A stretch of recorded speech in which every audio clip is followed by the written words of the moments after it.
Bueno, pues bienvenidos a un episodio más de esta serie de entrevistas con expertos en ciberseguridad. Y hoy estamos con Mauricio Barrientos. Es un mexicano que está aquí en Japón. De hecho, estamos grabando aquí en Japón, en Osaka. Y bueno, hoy quizá nos va a contar un poco su historia de cómo fue llegar a Japón, cómo es hacer ciberseguridad, cómo llegó a donde está. Creo que hay muchas cosas que compartir. La verdad es que muchas gracias por aceptar esta entrevista y también por venir hasta acá. La verdad es que quizá no fue tan sencillo, no lo sé, pero igual, muchas gracias. Gracias a ti por invitarme y no fue difícil, fue muy sencillo. Qué bueno. Vivo cerca, entonces me quedó muy bien. Ya, muchas gracias por aceptar. Y bueno, normalmente en este canal compartimos cosas de la carrera de las personas que están en ciberseguridad. Claro. La verdad es que han habido varios perfiles, muchos de ellos en grandes empresas, otros en el extranjero. Y la verdad es que tu perfil también me interesó porque estás en Japón y pudimos encontrarnos aquí y hacemos cosas muy similares al parecer. Estamos en Incident Response. Y bueno, no sé si nos quisieras contar un poco de tu historia, cómo fue que llegaste a ciberseguridad, cuál fue tu primer contacto con seguridad o cómo supiste que te gustaba ciberseguridad. Bueno, yo creo que fue cosa del destino en términos de cómo llegué a ciberseguridad, precisamente porque yo apliqué para ciencias químicas en la universidad. Wow. Justo antes de entrar a la universidad apliqué, hice el examen, no aprobé. Al no aprobar estuve 6 meses trabajando, pensando qué otra alternativa existía o qué otro camino se veía atractivo para mí. Y en ese entonces recuerdo que tuve la oportunidad de juntarme con un amigo de la preparatoria y él había entrado a la facultad y precisamente él estaba estudiando ciberseguridad. Y me empezó a platicar un poco de el concepto de la ciberseguridad y cuál era su plan a futuro para ejercer en el campo de la ciberseguridad. Y la realidad es que me llamó la atención. Y es curioso, pero yo fui muy afortunado de que en mi casa siempre hubo una computadora. Desde que estaba niño, siempre hubo una computadora en mi casa y siempre me gustó usar la computadora. Hay fotos, hay una foto que me da mucha risa ahorita, porque una foto que tomó mi mamá cuando yo tenía 4 años enfrente de la computadora. Wow.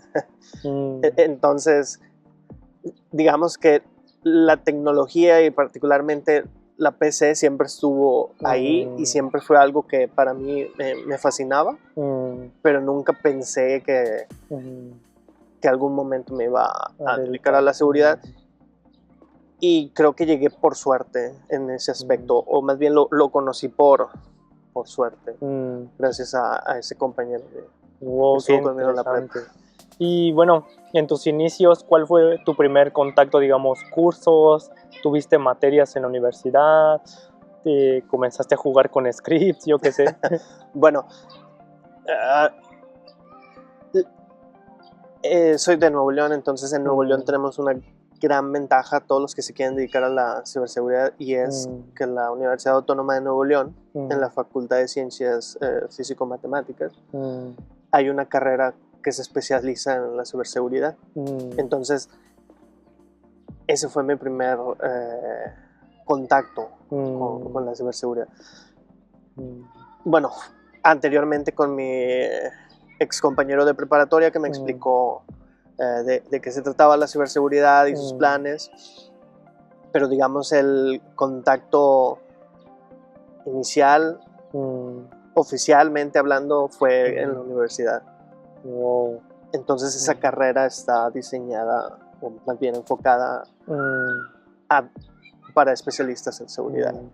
Ya, y cuando comenzaste a laborar, ¿cuáles fueron tus primeros trabajos relacionados en el parte defensiva, ofensiva, o cómo fue tu inicio? Siempre he estado en la parte defensiva y precisamente empezó cuando todavía estaba estudiando, estaba en el segundo año de universidad y uno de mis profesores en ese momento, él estaba trabajando para una empresa en la parte de Pentest, pero habían posiciones en el SOC, me invitó a participar. Desafortunadamente, la primera vez que me invita a participar al proceso de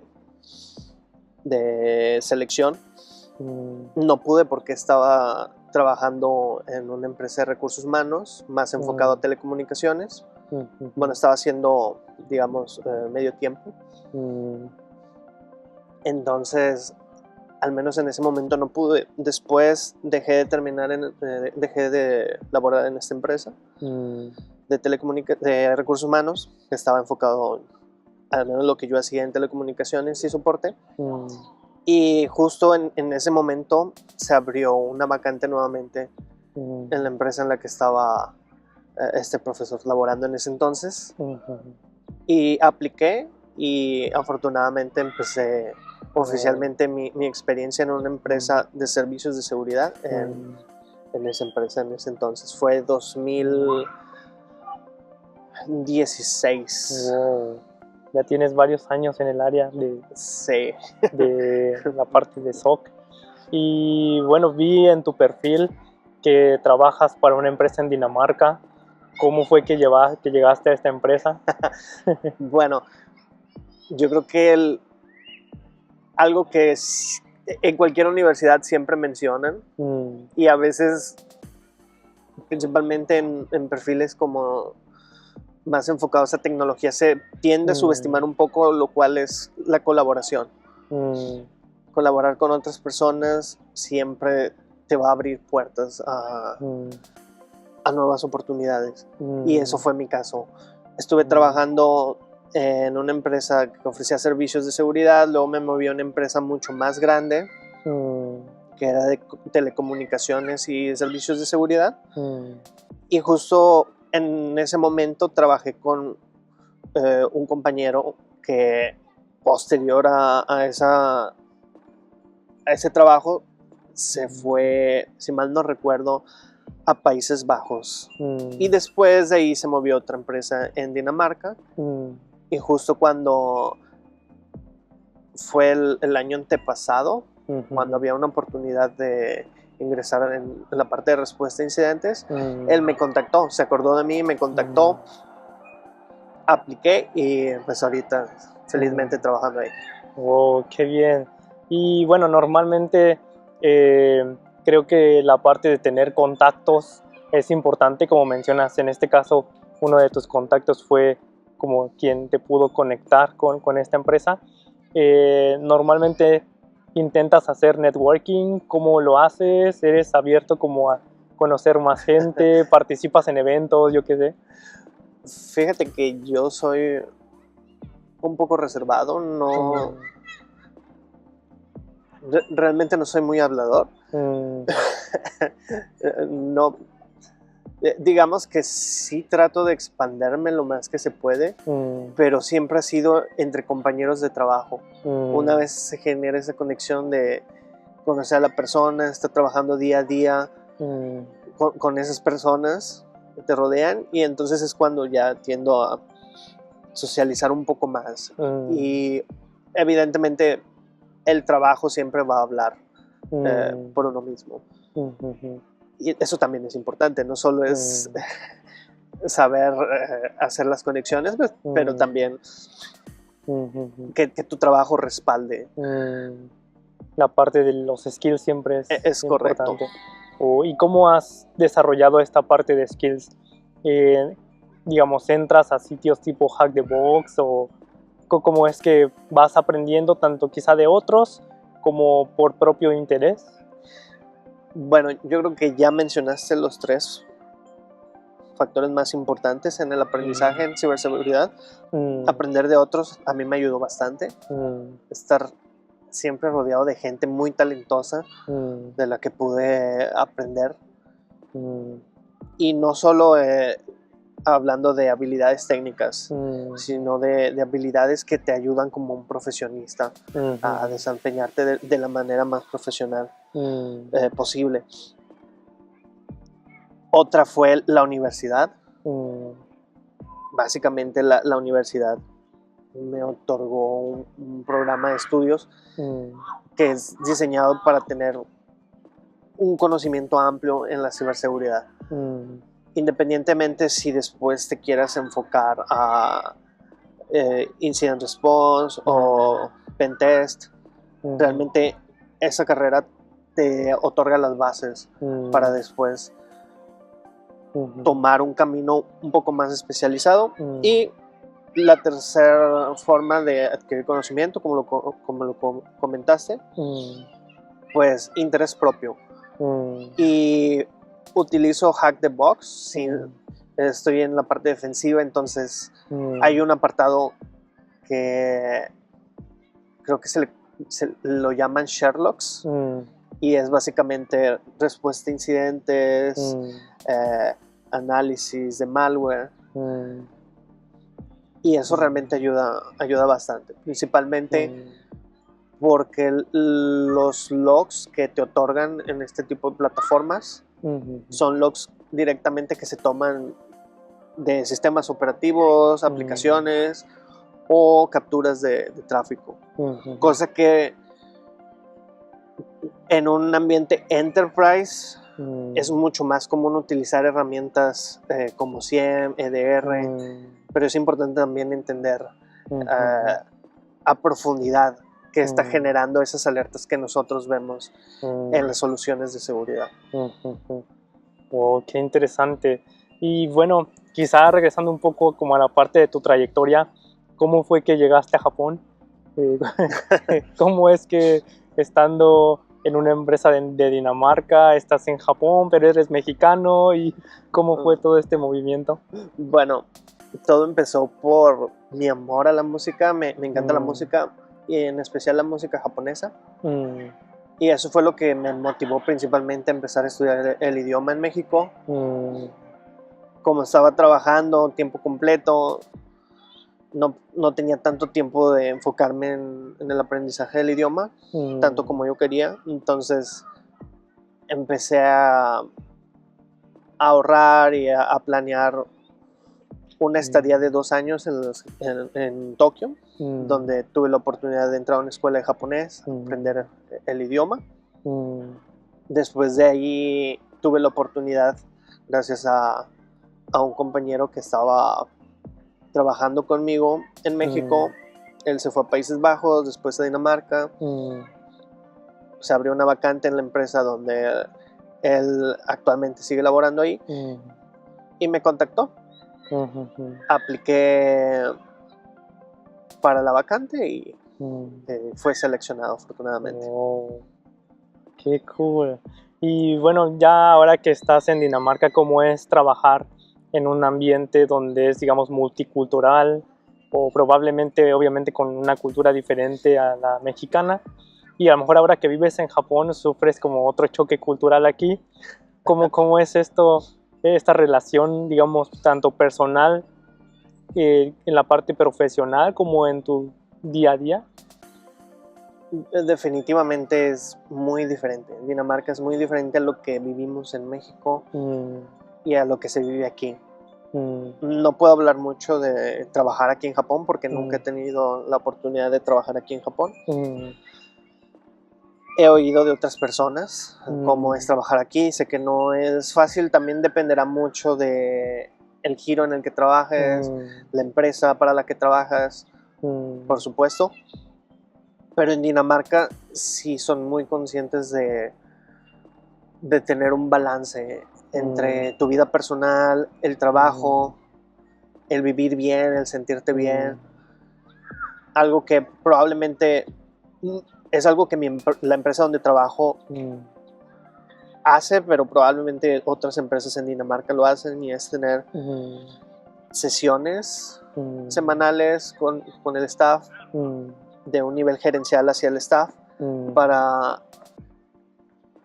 principalmente para saber si todo está bien en la vida del colaborador, si se siente a gusto, si hay algún reto o algo que le esté incomodando o algo que discutir.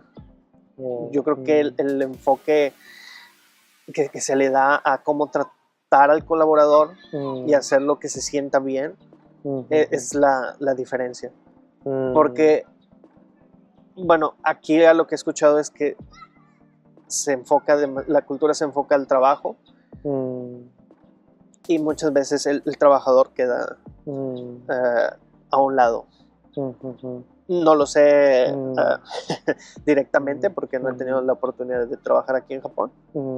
Simplemente es la opinión popular que hay en internet, lo que me han contado gente que he trabajado aquí. Wow, qué interesante.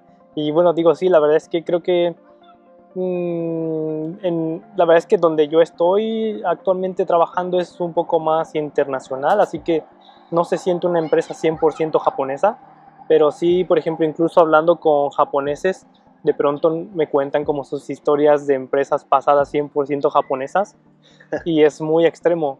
Incluso, no sé si pasa en el área de IT, pero he escuchado gente que trabaja en otro tipo de ambientes fuera de tecnología y a veces ni siquiera pueden ir al sanitario y no es porque no los dejen, sino es la misma presión social que sienten de hacer su trabajo bien, de ofrecer un buen servicio y, o sea, cosas tan básicas como ir al sanitario no lo pueden hacer, ¿no? También está, digo, el otro lado, en el caso de IT, donde creo que, digo, depende de la empresa. Si es un poco más internacional, creo que son más abiertos, aceptan más como nuevas ideas, no siguen tanto el modelo jerárquico que es muy marcado en Japón. En el caso de Dinamarca, ¿cómo es esta parte de la jerarquía? Sí hay como, digamos, sí está muy marcado el de cada quien tiene un nivel diferente y te comportas dependiendo del nivel, cosas de este estilo. No, eso no, al menos en la empresa para la que yo trabajo, no existe tal cosa. Yo creo que eso sucede aquí en Japón, y no solo en Japón, sino en la cultura en general en Asia. Tiende a ser muy estricta en cuanto a las jerarquías, pero en Europa yo creo que es diferente, es distinto, y a como lo vivo yo, realmente no existe tal cosa, lo cual facilita las cosas a cierto punto, yo diría.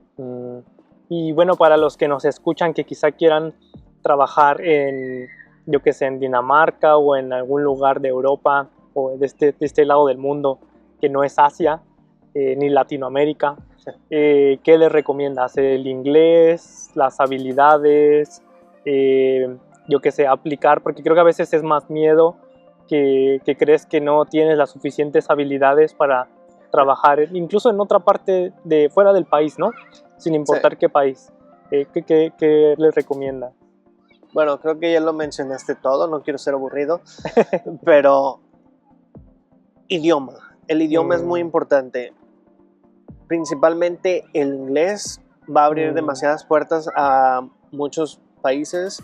Sin embargo, por ejemplo, gente que quiere vivir en Japón o tiene el sueño de vivir en Japón y quiere trabajar en Japón, yo lo que les recomiendo es aprendan japonés.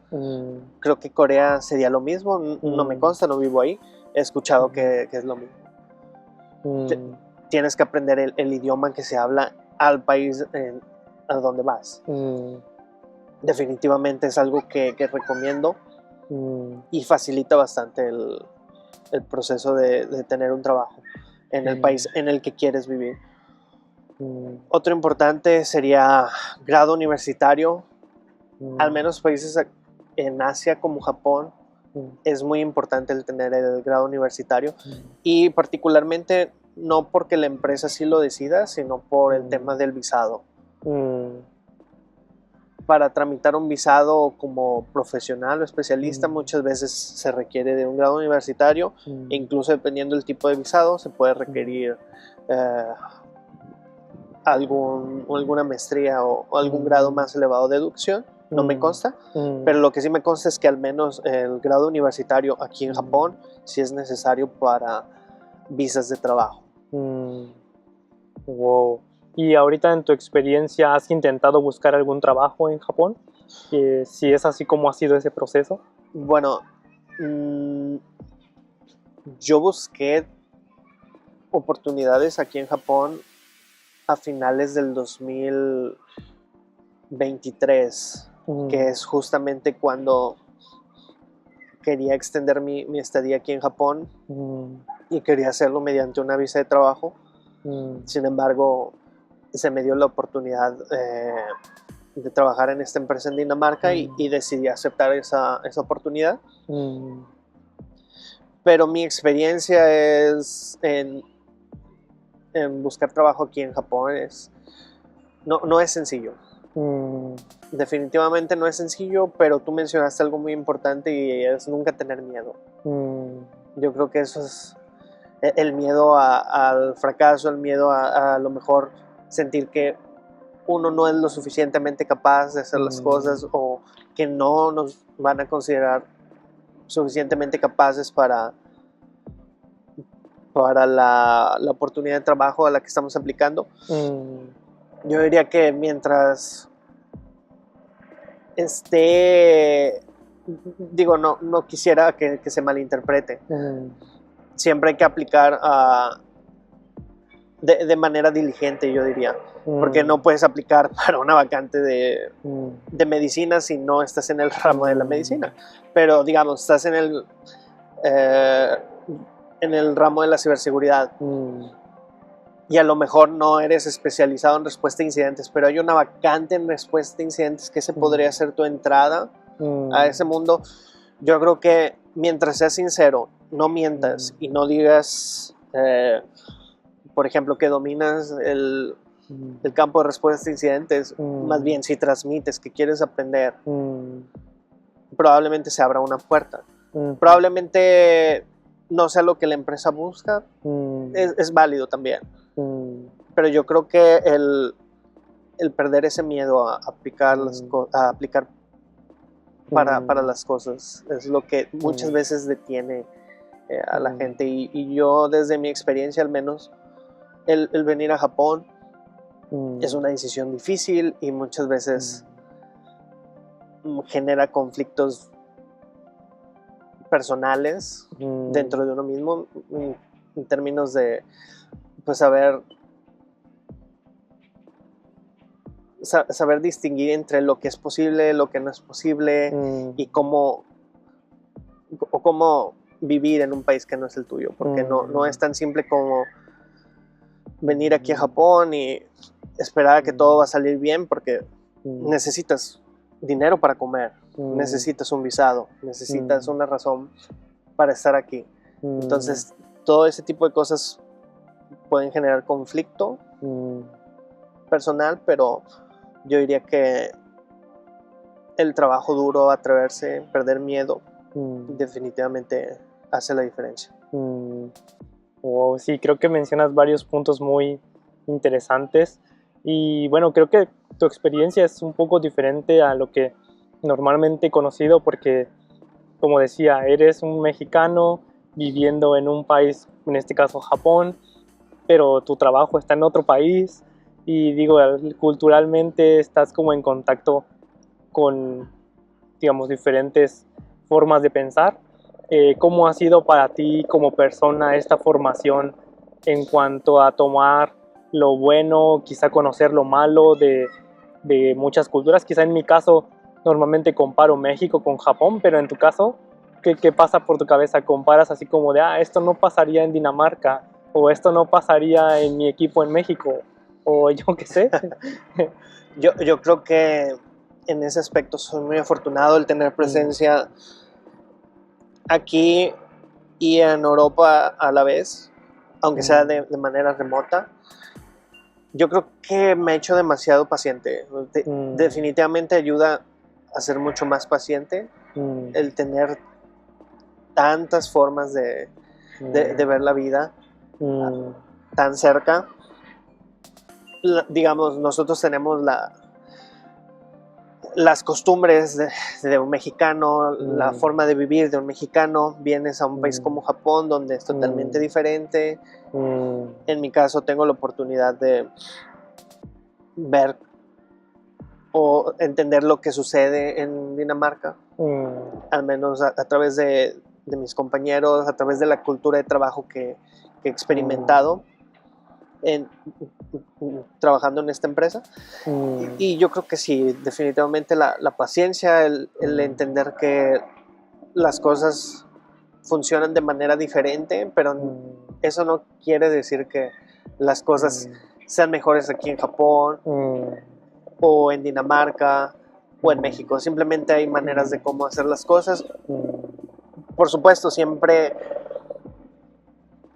va a haber, dependiendo de la situación, siempre va a haber una forma mucho más efectiva o más sabia de hacer las cosas, pero estar presente en tantas culturas yo creo que ayuda bastante a ser paciente y entender que no necesariamente todo lo que se puede llegar a ver en internet acerca de otras culturas es cierto, simplemente aporta la paciencia.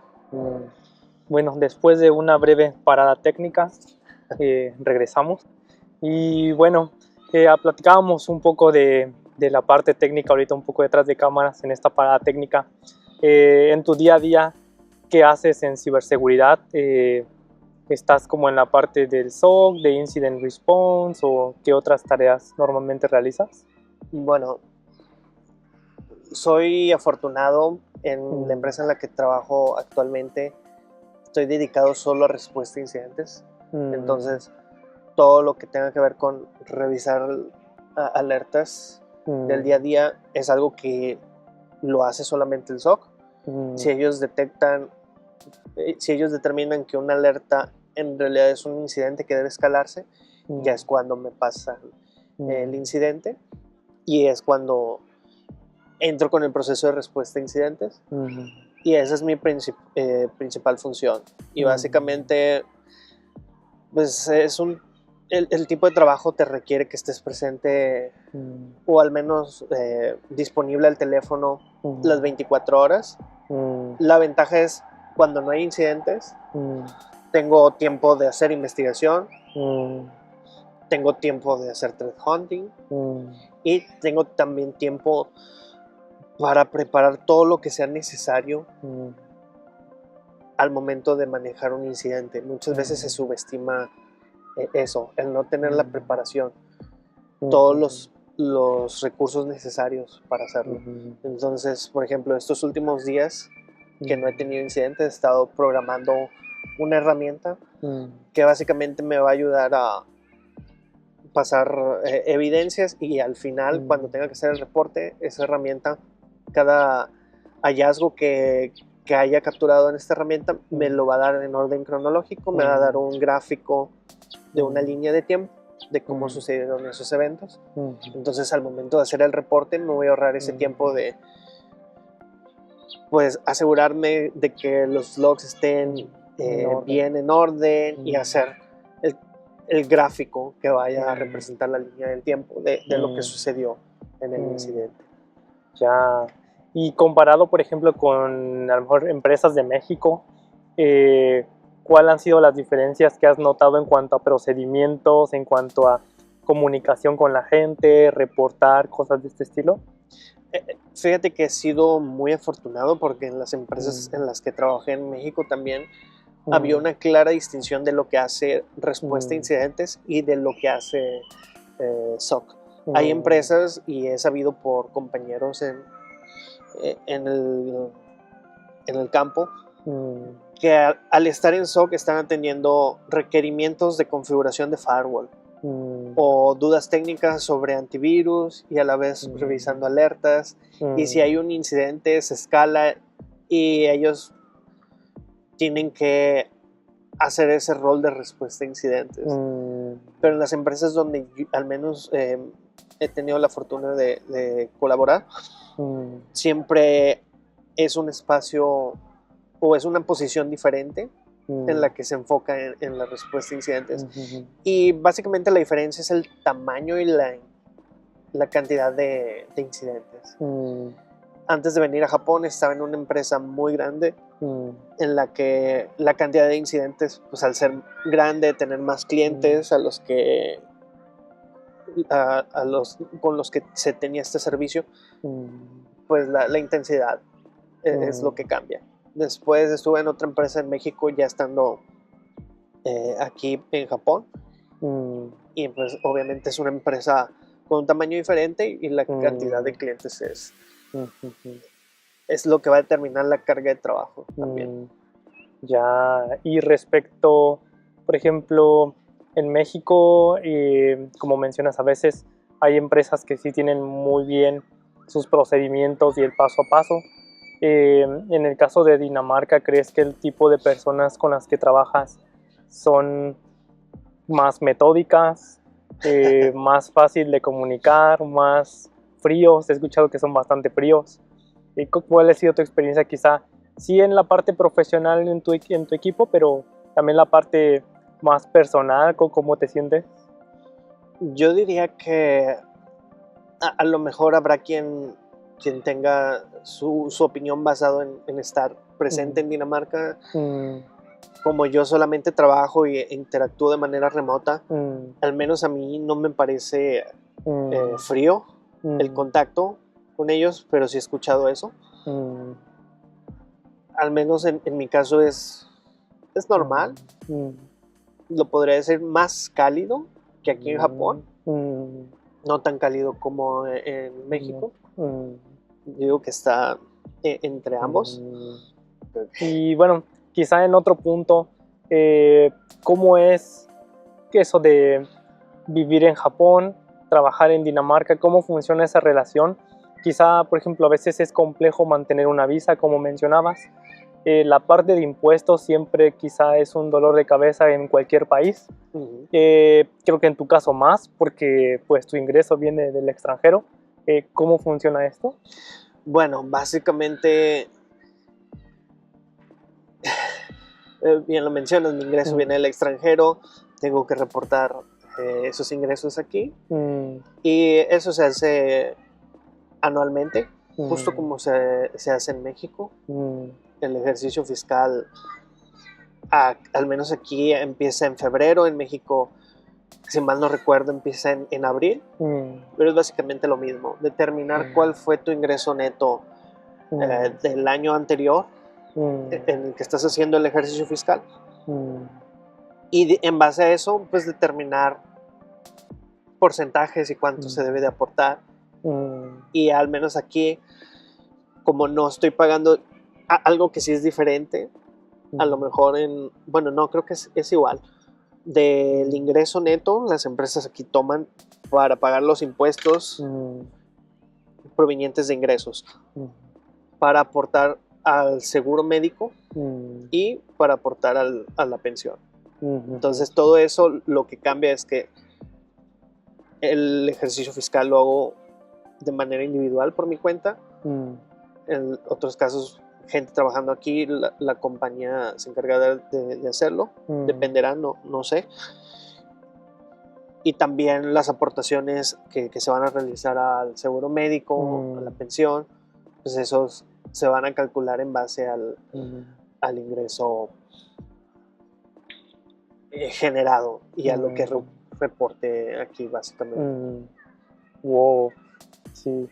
Y bueno, mencionábamos, esto es un pequeño dolor de cabeza a veces.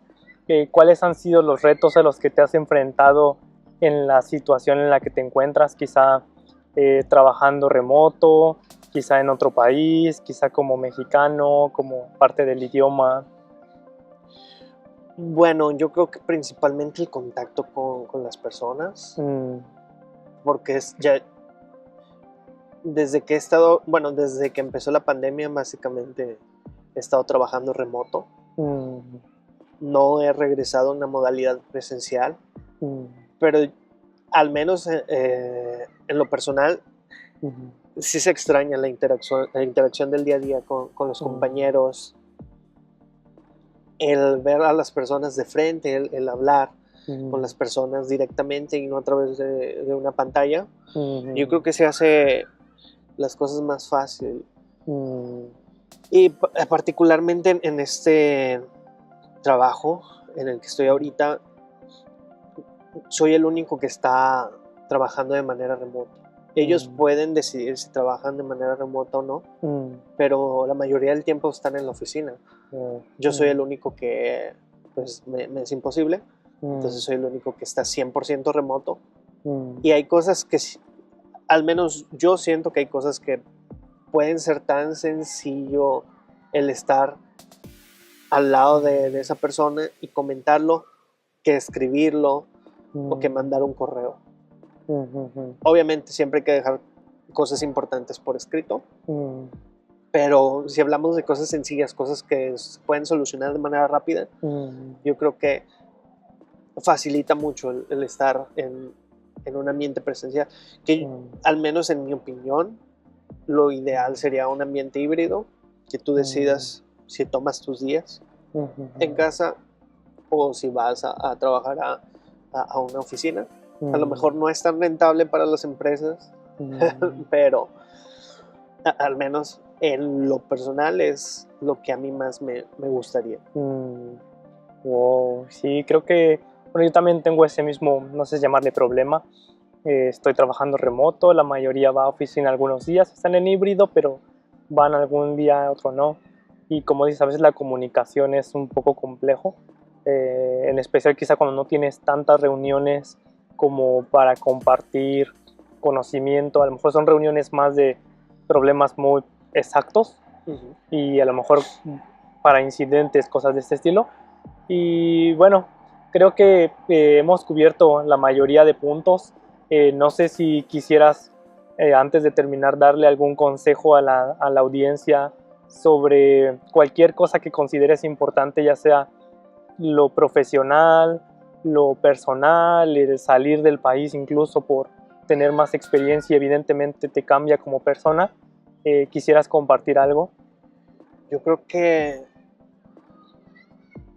es importante enfocarse en habilidades técnicas, pero también es muy importante darse el tiempo de enfocarse en el profesionalismo y en aptitudes que te van a hacer un mejor profesionista, y esto aplica no solo para la gente en ciberseguridad, aplica para la gente en cualquier tipo de campo laboral. Yo afortunadamente tuve la oportunidad de trabajar con gente que cuando yo tenía entre 20 y 22 años me ayudaron mucho a desarrollar mis aptitudes profesionales, de manera de que a pesar de que era un novato no se sentía como que yo fuese un novato, y eso ayuda bastante. Yo creo que eso es algo que puedo aconsejar. Otra cosa es, independientemente si se tiene el objetivo de vivir en un país, digamos, fuera de México, en un país que se habla otro idioma, pues el inglés o el idioma del país en el que se planea vivir.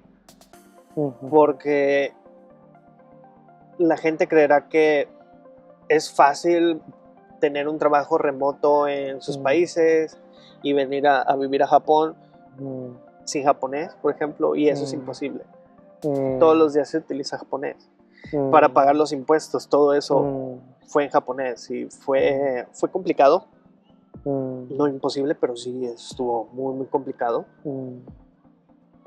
Entonces, otro es el idioma. Incluso si no se tiene la meta de salir fuera del país, yo creo que el inglés sí abre demasiadas puertas. Ya, qué interesante. Sí, la verdad es que creo que hay, bueno, quizá alguna vez lo has visto en algunos episodios, la gente tiene todo tipo de problemas y también obviamente no todos son problemas. También creo que salir del país te da muchas ventajas, tanto apertura en tu parte profesional, creo que atraes más a empresas cuando estás en el extranjero, o quizá más empresas locales. Por ejemplo, en el caso de México, seguramente te llegarán muchas ofertas también de México por el hecho de que estás en el extranjero y valoran mucho eso, comparado con cosas, bueno, culturalmente con Japón, ¿no? Donde creo que valoran más lo local que lo extranjero. y a lo mejor buscan lo extranjero para cosas que no tienen a un japonés experto en eso, es donde buscan a un extranjero, o las cosas que nadie quiere hacer, ¿no? Creo que hemos conocido gente que trabaja en fábricas en Japón y creo que es lo más complejo de hacer aquí en Japón. ¿Has conocido ese tipo de personas? Sí, y yo creo que no solo Japón, la mayoría de los países, de cierta manera, cuando se emite un visado, se tiene que justificar ante el gobierno el por qué se va a traer talento extranjero. Y tú lo mencionaste, tiene que ser trabajo que la gente de aquí no quiere hacer o que la gente de aquí no está especializada o no, a lo mejor no hay tantos especialistas para ese tipo de oportunidad, para ese tipo de trabajo. Entonces, ese es otro consejo que me gustaría dar, es prepararse. Si la mente es vivir en el extranjero, hay maneras fáciles de llegar, pero si no te preparas bien, probablemente vas a terminar en ese tipo de condiciones laborales. En empleos que básicamente la gente que vive aquí no quiere hacer. Ya, pues muchas gracias por lo que has compartido. Y digo, normalmente esta primera entrevista es un poco más de conocer al entrevistado. Quisiera hacer una segunda ronda donde quizá hablemos de cosas un poco más técnicas. Yo que sé, cómo recolectas indicadores de compromiso, dónde los metes, yo que sé, cosas de este estilo. Pero bueno, creo que por ahora nos quedaremos con esta historia tuya y tu historia de éxito, diría yo también, porque creo que no eres como el promedio de personas, o sea, es alguien que ha salido y ha conocido y obviamente tienes muchas habilidades que te han ayudado a llegar a donde estás.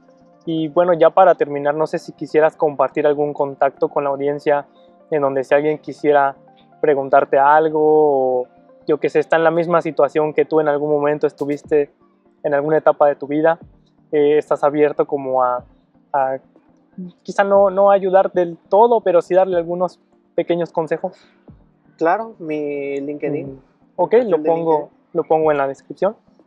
Sí, y bueno, muchas gracias por tu tiempo y por aceptar.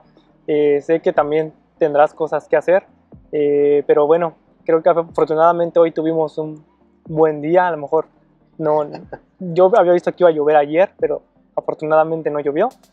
Y sí, pues muchas gracias. Al contrario, gracias a ti. Hasta luego, nos vemos. Nos vemos. Listo.